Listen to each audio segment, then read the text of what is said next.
Ada sebuah cerita yang menarik yang aku ingin ceritain ke kamu. Ini adalah kisah nyata 150 juta lunas dalam waktu 2 bulan.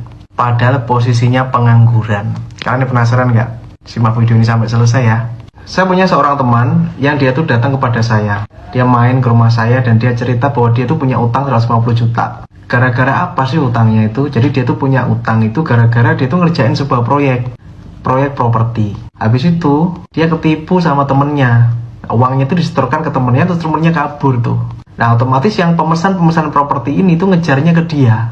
Kasian juga sih dia tuh. Jadi dia tuh nggak pegang uangnya tapi dikejar-kejar sama orang. Akhirnya dia suntuk, dia bingung, terus dia main ke rumah.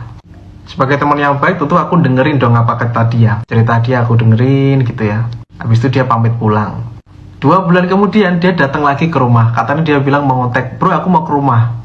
Ya oke dong, welcome bro, gitu kan, selamat datang. Terus dia datang ke rumah, terus dia bilang, hutangnya sudah lunas. Waktu itu aku jelas kaget dong, kok bisa sih kamu lunas hutang kalau secepat itu? Apa rahasianya? Ternyata dia dapat job, dia dapat pekerjaan tak terduga teman-teman. Jadi temanku ini kan punya keahlian arsitek, dia bisa gambar-gambar. Ada sebuah perusahaan properti, perumahan, yang butuh arsitek. Nah kebetulan temennya dia itu kerja di sono. Langsung kepikiran sama temanku ini, bro ini ada harapan arsitek, kamu mau nggak? Tapi nggak ada gajinya. Dan kerjanya di luar pulau, kamu mau nggak? Karena temanku ini nganggur dan gak ada kerjaan, dia bilang mau aja. Terus temanku nanya, terus sistem bayarannya gimana nih? Dia bilang nanti ketika propertinya laku, nanti dapat fee. Terus akhirnya diiyain deh sama temanku ini dan pergilah dia ke Kalimantan. Jadi proyeknya itu di luar pulau teman-teman ya.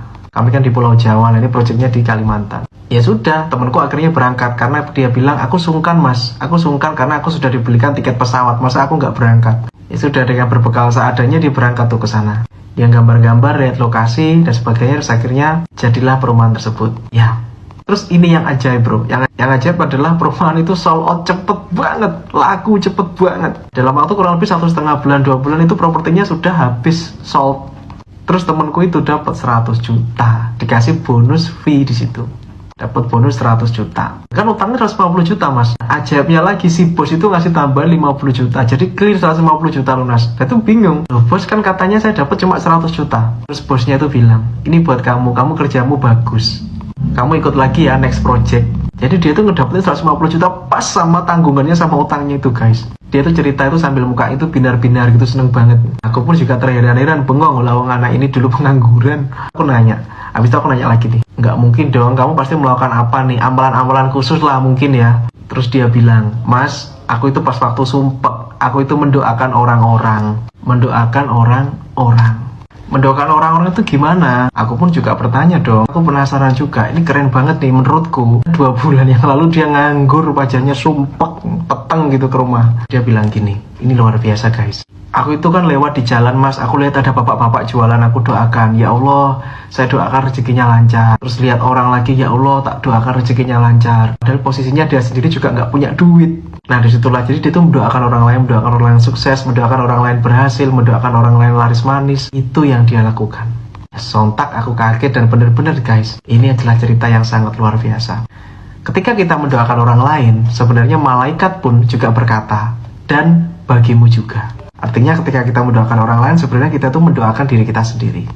Aku nulis cerita itu di buku Selaras ya. Kisah tersebut adalah kisah nyata dan ini adalah bukuku teman-teman. Di sini tuh ada banyak tips-tips lainnya dan rangkuman-rangkuman cerita-cerita yang unik-unik seperti itu aku rangkuman di sini di buku Selaras. Masuk banyak juga pengalaman saya pribadi. Mungkin kalian kalau suka baca-baca seperti itu kalian bisa order lah. Oke. Jadi mulai sekarang marilah kita mendoakan orang lain. Jangan cuma doakan kita doang deh, doakanlah orang lain. Karena sebenarnya mendoakan orang lain juga mendoakan kita juga. Kalau kalian suka dengan cerita-cerita seperti ini, atau mungkin kalian pernah mengalami hal yang sama, yuk sharing yuk di komentar, kita ngobrol-ngobrol di sana yuk.